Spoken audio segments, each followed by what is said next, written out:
पालमपुर गांव की कहानी। पालमपुर में खेती एक मुख्य क्रिया है, जबकि अन्य कई क्रियाएं जैसे लघु स्तरीय विनिर्माण, डेयरी, परिवहन आदि सीमित स्तर पर की जाती है। इन उत्पादन क्रियाओं के लिए विभिन्न प्रकार के संसाधनों की आवश्यकता होती है, जैसे प्राकृतिक संसाधन, मानव प्रयास, मुद्रा आदि। पालमपुर गांव आस पड़ोस के गांवों और कस्बों से भली भांति जुड़ा हुआ है। एक बड़ा गांव रायगंज पालमपुर से 3 किलोमीटर की दूरी पर है। प्रत्येक मौसम में ये सड़क गांव को रायगंज और उससे आगे निकटतम छोटे कस्बे शाहपुर से जोड़ती है। इस सड़क पर गुड़ और अन्य वस्तुओं से लदी हुई बैलगाड़ियां, भैंसा बग्घी से लेकर अन्य कई तरह के वाहन जैसे मोटरसाइकिल, जीप, ट्रैक्टर और ट्रक तक देखे जा सकते हैं। इस गांव में विभिन्न जातियों के लगभग 450 परिवार रहते हैं। गांव में अधिकांश भूमि के स्वामी उच्च जाति के 80 परिवार हैं। उनके मकान, जिनमें से कुछ बहुत बड़े हैं, ईंट और सीमेंट के बने हैं। अनुसूचित जाति यानी दलित लोगों की संख्या गांव की कुल संख्या का 1/3 है और वे गांव के कोने में काफी छोटे घरों में रहते हैं, जिनमें कुछ मिट्टी और फूस के बने हैं। अधिकांश के घरों में बिजली है। खेतों में सभी नलकूप बिजली से ही चलते हैं और इनका उपयोग विभिन्न प्रकार के छोटे कार्यों के लिए भी किया जाता है। पालमपुर में 2 प्राथमिक विद्यालय और एक हाई स्कूल है। गांव में एक राजकीय प्राथमिक स्वास्थ्य केंद्र और एक निजी औषधालय भी है, जहां रोगियों का उपचार किया जाता है। भारत के गांवों में खेती उत्पादन की प्रमुख गतिविधि है। अन्य उत्पादन गतिविधियों में, जिन्हें गैर कृषि क्रियाएं कहा गया है, लघु विनिर्माण, परिवहन, दुकानदारी आदि शामिल हैं। उत्पादन का उद्देश्य ऐसी वस्तुएं और सेवाएं उत्पादित करना है जिनकी हमें आवश्यकता है। वस्तुओं और सेवाओं के उत्पादन के लिए 4 चीजें आवश्यक हैं। पहली आवश्यकता है भूमि तथा अन्य प्राकृतिक संसाधन जैसे जल, वन और खनिज। दूसरी आवश्यकता है श्रम, अर्थात जो लोग काम करेंगे। कुछ उत्पादन क्रियाओं में जरूरी कार्यों को करने के लिए बहुत ज्यादा पढ़े लिखे कर्मियों की जरूरत होती है।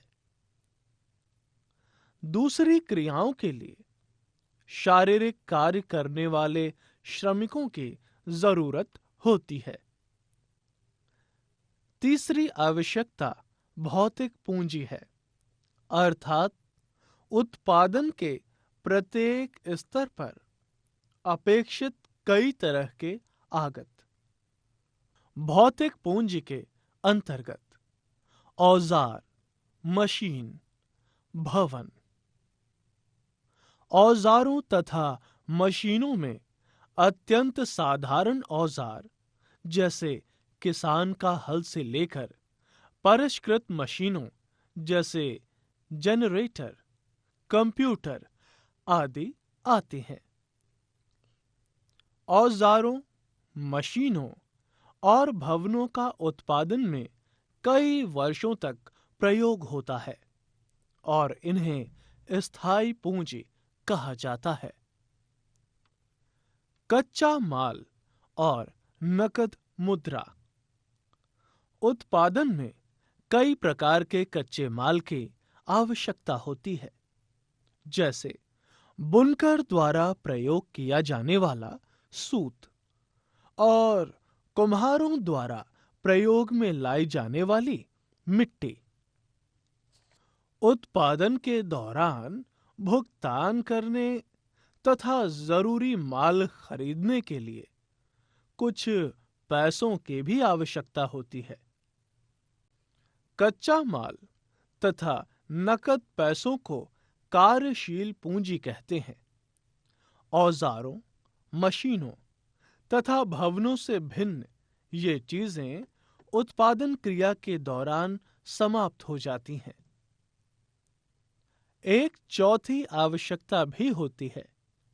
आपको स्वयं उपयोग हेतु या बाजार में बिक्री हेतु उत्पादन करने के लिए भूमि, श्रम और भौतिक पूंजी को एक साथ करने योग्य बनाने के लिए ज्ञान और उद्यम की आवश्यकता पड़ेगी।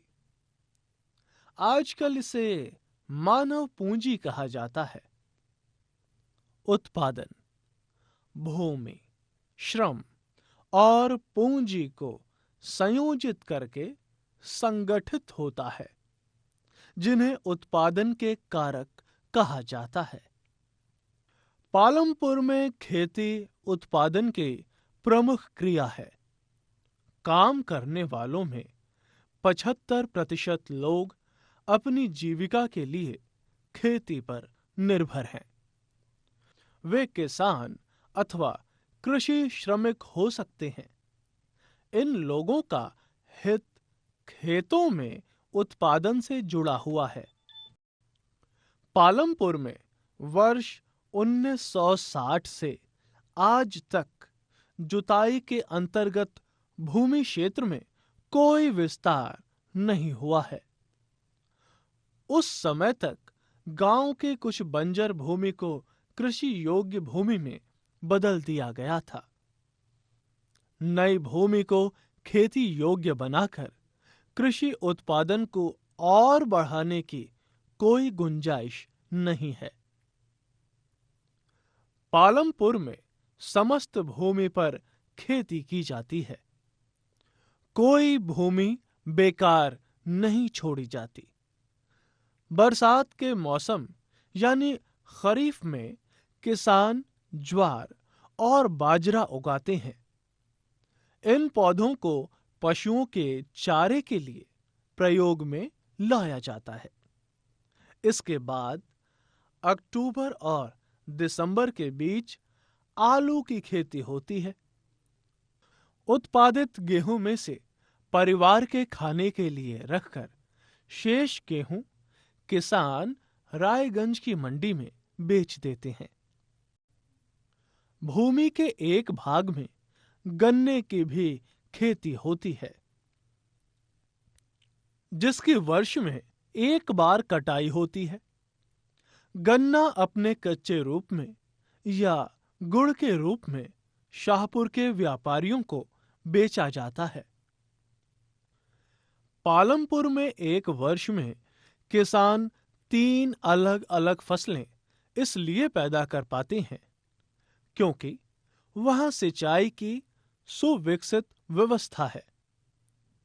पालमपुर में बिजली जल्दी ही आ गई थी। इसका मुख्य प्रभाव यह पड़ा कि सिंचाई की पद्धति ही बदल गई। तब किसान कुओं से रहट द्वारा पानी निकालकर छोटे-छोटे खेतों की सिंचाई किया करते थे। लोगों ने देखा कि बिजली से चलने वाले नलकूपों से ज्यादा प्रभावकारी ढंग से अधिक क्षेत्रों की सिंचाई की जा सकती थी। प्रारंभ में कुछ नलकूप सरकार द्वारा लगाए गए थे, पर जल्दी ही किसानों ने अपने निजी नलकूप लगाने प्रारंभ कर दिए। परिणाम स्वरूप 1970 के दशक के मध्य तक 200 हेक्टेयर के पूरे जुते हुए क्षेत्र की सिंचाई होने लगी। एक वर्ष में किसी भूमि पर एक से ज्यादा फसल पैदा करने को बहुविध फसल प्रणाली कहते हैं। यह भूमि के किसी एक टुकड़े में उपज बढ़ाने की सबसे सामान्य प्रणाली है। पालमपुर में सभी किसान कम से कम 2 मुख्य फसलें पैदा करते हैं। कई किसान पिछले 15-20 वर्षों से तीसरी फसल के रूप में आलू पैदा कर रहे हैं। जमीन के टुकड़े से उत्पादन बढ़ाने का एक तरीका बहुविध फसल प्रणाली है, जिसका तरीका अधिक उपज के लिए खेती में आधुनिक कृषि विधियों का प्रयोग करना है। उपज को भूमि के किसी टुकड़े में एक ही मौसम में पैदा की गई फसल के रूप में मापा जाता है। 1960 के दशक के मध्य तक खेती में पारंपरिक बीजों का प्रयोग किया जाता था, जिनकी उपज अपेक्षाकृत कम थी। किसान उर्वरकों के रूप में गाय के गोबर या दूसरी प्राकृतिक खाद का प्रयोग करते थे। 1960 के दशक के अंत में हरित क्रांति ने भारतीय किसानों को अधिक उपज वाले बीजों HYVS के द्वारा गेहूं और चावल की खेती करने के तरीके सिखाए। परंपरागत बीजों की तुलना में HYV बीजों से एक ही पौधे से ज्यादा मात्रा में अनाज पैदा होने की आशा थी। इसके परिणाम स्वरूप जमीन के उसी टुकड़े में पहले की अपेक्षा कहीं अधिक अनाज की मात्रा पैदा होने लगी। अति उपज प्रजातियों वाले बीजों से अधिकतम उपज पाने के लिए बहुत ज्यादा पानी तथा रासायनिक खाद और कीटनाशकों की जरूरत थी। अधिक उपज केवल अति उपज प्रजातियों वाले बीजों, सिंचाई, रासायनिक उर्वरकों और कीटनाशकों आदि के संयोजन से ही संभव थी। भारत में पंजाब, हरियाणा और पश्चिमी उत्तर प्रदेश के किसानों ने खेती के आधुनिक तरीकों का सबसे पहले प्रयोग किया। इन क्षेत्रों में किसानों ने खेती में सिंचाई के लिए नलकूप और HYV बीजों, रासायनिक उर्वरकों तथा कीटनाशकों का प्रयोग किया। उनमें से कुछ ने ट्रैक्टर और फसल गहाने के लिए मशीनें खरीदी, जिसने जुताई और कटाई के काम को तेज कर दिया, जिससे उन्हें गेहूं की ज्यादा पैदावार प्राप्त हुई। पालमपुर में परंपरागत बीजों से गेहूं की उपज 1300 किलोग्राम प्रति हेक्टेयर थी। HYV बीजों से उपज 3200 किलोग्राम प्रति हेक्टेयर तक पहुंच गई। गेहूं के उत्पादन में बहुत अधिक वृद्धि हुई। किसानों के पास बाजार में बेचने को अब अधिशेष गेहूं की काफी मात्रा उपलब्ध थी। क्या भूमि यह धारण कर पाएगी? भूमि एक प्राकृतिक संसाधन है, अतः इसका सावधानी पूर्वक प्रयोग करने की जरूरत है। खेती की आधुनिक कृषि विधियों ने प्राकृतिक संसाधन आधार का अति उपयोग किया है। अनेक क्षेत्रों में हरित क्रांति के कारण उर्वरकों के अधिक प्रयोग से मिट्टी की उर्वरता कम हो गई है। नलकूपों से सिंचाई के कारण भूमि जल के सतत प्रयोग से भौम जल स्तर कम हो गया है। मिट्टी की उर्वरता और भौम जल जैसे पर्यावरणीय संसाधन कई वर्षों में बने हैं। एक बार नष्ट होने के बाद उन्हें पुनर्जीवित करना बहुत कठिन है। कृषि का भावी विकास सुनिश्चित करने के लिए हमें पर्यावरण की देखभाल करनी चाहिए। पालमपुर के किसानों में भूमि किस प्रकार वितरित है? पालमपुर में 450 परिवारों में से लगभग एक तिहाई अर्थात 150 परिवारों के पास खेती के लिए भूमि नहीं है, जो अधिकांशतः दलित हैं। बाकी परिवारों में से 240 परिवारों के पास 2 हेक्टेयर से भी कम है। भूमि के ऐसे टुकड़ों पर खेती करने से किसानों के परिवारों को पर्याप्त आमदनी नहीं होती। पालमपुर में मझोले और बड़े किसानों के 60 परिवार हैं, जो 2 हेक्टेयर से अधिक भूमि पर खेती करते हैं। कुछ बड़े किसानों के पास 10 हेक्टेयर या इससे अधिक भूमि है। श्रम की व्यवस्था कौन करेगा? भूमि के पश्चात श्रम उत्पादन का दूसरा आवश्यक कारक है। खेती में बहुत ज्यादा परिश्रम की आवश्यकता होती है। छोटे किसान अपने परिवारों के साथ अपने खेतों में स्वयं काम करते हैं। इस तरह वे खेती के लिए आवश्यक श्रम की व्यवस्था स्वयं ही करते हैं। मझोले और बड़े किसान अपने खेतों में काम करने के लिए दूसरे श्रमिकों को किराए पर लगाते हैं। खेतों में काम करने के लिए श्रमिक या तो भूमिहीन परिवारों से आते हैं या बहुत छोटे प्लॉटों में खेती करने वाले परिवारों से। खेतों में काम करने वाले श्रमिकों का उगाई गई फसल पर कोई अधिकार नहीं होता, जैसा किसानों का होता है, बल्कि उन्हें उन किसानों द्वारा मजदूरी मिलती है जिनके लिए वे काम करते हैं। मजदूरी नकद या वस्तु जैसे अनाज के रूप में हो सकती है। कभी-कभी श्रमिकों को भोजन भी मिलता है।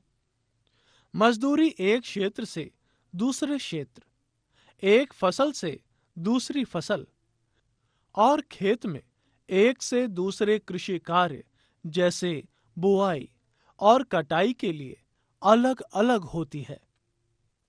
खेत में काम करने वाले श्रमिक या तो दैनिक मजदूरी के आधार पर काम करते हैं या उन्हें कार्य विशेष जैसे कटाई या पूरे साल के लिए काम पर रखा जा सकता है।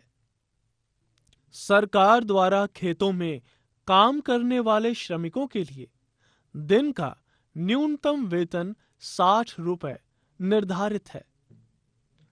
पालमपुर में खेतिहर श्रमिकों में बहुत ज्यादा स्पर्धा है, इसलिए लोग कम वेतन में भी काम करने को सहमत हो जाते हैं। खेती के आधुनिक तरीकों के लिए बहुत अधिक पूंजी की आवश्यकता होती है। अतः अब किसानों को पहले की अपेक्षा ज्यादा पैसा चाहिए। अधिसंख्य छोटे किसानों को पूंजी की व्यवस्था करने के लिए पैसा उधार लेना पड़ता है। वे बड़े किसानों से या गांव के साहूकारों से या खेती के लिए विभिन्न आगतों की पूर्ति करने वाले व्यापारियों से कर्ज लेते हैं। कर्ज चुकाने के लिए उन्हें बहुत कष्ट सहने पड़ते हैं। छोटे किसानों के विपरीत मंझोले और बड़े किसानों को खेती से बचत होती है। इस तरह वे आवश्यक पूंजी की व्यवस्था कर लेते हैं। किसानों ने उत्पादन के तीनों कारकों का प्रयोग कर अपनी भूमि में गेहूं पैदा किया है। वे परिवार के उपभोग के लिए कुछ गेहूं रख लेते हैं और अधिशेष गेहूं को बेच देते हैं। मंझोले और बड़े किसान ही बाजार में गेहूं खरीदकर उसे आगे कस्बों और शहरों के दुकानदारों को बेच देते हैं। बड़े और मझोले किसान खेती के अधिशेष कृषि उत्पादों को बेचते हैं। कमाई के एक भाग को अगले मौसम के लिए पूंजी की व्यवस्था के लिए बचाकर रखा जाता है। इस तरह वे अपनी खेती के लिए पूंजी की व्यवस्था अपनी ही बचतों से कर लेते हैं। कुछ किसान बचत का उपयोग पशु, ट्रक आदि खरीदने अथवा दुकान खोलने में भी करते हैं। जैसा कि हम देखेंगे, इन सबको गैर कृषि कार्यों के लिए पूंजी कहते हैं। पालमपुर में काम करने वाले 25% लोग कृषि के अतिरिक्त अन्य कार्य करते हैं। पालमपुर के कई परिवारों में डेयरी एक प्रचलित क्रिया है। लोग अपनी भैंसों को कई तरह की घास और बरसात के मौसम में उगने वाली ज्वार और बाजरा यानी चरी खिलाते हैं। दूध को निकट के बड़े गांव रायगंज में बेचा जाता है। शाहपुर शहर के 2 व्यापारियों ने रायगंज में दूध संग्रहण एवं शीतलन केंद्र खोला हुआ है, जहां से दूध दूर दराज के शहरों और कस्बों में भेजा जाता है। इस समय पालमपुर में 50 से कम लोग विनिर्माण कार्यों में लगे हैं। शहरों और कस्बों में बड़ी फैक्ट्रियों में होने वाले विनिर्माण के विपरीत पालमपुर में विनिर्माण में बहुत सरल उत्पादन विधियों का प्रयोग होता है और उसे छोटे पैमाने पर ही किया जाता है। विनिर्माण कार्य पारिवारिक श्रम की सहायता से अधिकतर घरों या खेतों में किया जाता है। श्रमिकों को कभी कभार ही किराए पर लिया जाता है। पालमपुर में ज्यादा लोग व्यापार यानी वस्तु विनिमय नहीं करते। पालमपुर के व्यापारी वे दुकानदार हैं जो शहरों के थोक बाजारों से कई प्रकार की वस्तुएं खरीदते हैं और उन्हें गांव में लाकर बेचते हैं। गांव में छोटे जनरल स्टोरों में चावल, गेहूं, चाय, तेल, बिस्कुट, साबुन, टूथपेस्ट, बैटरी, मोमबत्तियां, कॉपियां, पेन, पेंसिल, यहां तक कि कुछ कपड़े भी बिकते हैं। कुछ परिवारों ने, जिनके घर बस स्टैंड के निकट हैं, अपने घर के एक भाग में छोटी दुकान खोल ली है। वे खाने की चीजें बेचते हैं।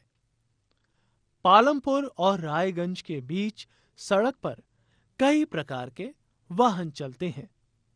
रिक्शे वाले, तांगे वाले, जीप, ट्रैक्टर, ट्रक ड्राइवर तथा परंपरागत बैलगाड़ी और दूसरी गाड़ियां चलाने वाले वे लोग हैं जो परिवहन सेवाओं में शामिल हैं।